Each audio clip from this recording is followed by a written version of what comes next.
Pwysig oedd y geiriau, wrth gwrs, i'n meddwl pwysig oedd y testyn dwi'n enw'r gainc, sef blasgrig erbyn o ddiddordeb I fi o'r rhywun lleol, ddim o'r reid yn bwysig o ran performance. Nac di, ddim, dwi'n meddwl bod y pwyllgor lleol yn amlwg yn trio iwsio cyfansoddwyr cinci a lleol I ryw raddau. Ti'n gwybod fath sy'n digwydd efo'r raddoniaeth, ti'n gwybod yn defnyddio. Ond does dim arwydd y cad I neb mewn gwirionadd, dim arwydd y cad i'r gainc. Dim ond bod hi'n digwydd, mae'n gainc, wel ti'n clywed sydd yn cynnig I hun I ganu moliant, dydy, mae'n rhywbeth yn llawn ac yn gweddi ydi. Gweddi bron o bod.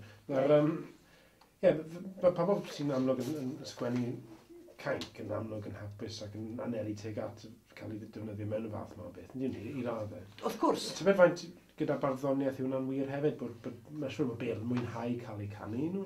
Yr rhan fwyaf, wrth I bod nhw'n cael ei canu, mae yna rei sydd... O reit, mae'n allan ni. Meddwl bod cerdant y malu barddoniaeth nhw, de.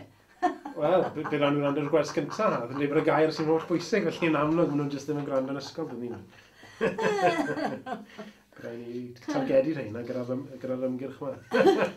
Mae o weithiau, mae rhaid mi gyfadda, dwi'n teimlo weithiau yn euog. Sori, da ni'n mynd I ffwrdd o'r canllawiau. No, fi sy'n fi. Pan mae awdl gyfan yn cael ei gosod, a ti'n gorfod dethol 6 pennill allan o awdl gyfan. Reit, ti'n gweld, eich chi'n...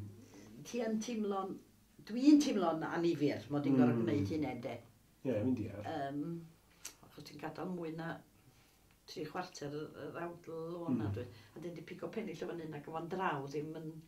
O, wedyn dydi... Synhwyrol, de. Pobl sy'n sgwennu music ddim yn cael lli dewis ble mae'r DJ yn dechrau a gorffen canwn ac yn Na, chi'n creu mae fe mas. Ydy, mae o mas i'r byd, ydy, I wneud a fyn ohono fo'n, de. Ie, chi'n gallu bod yn rhywun.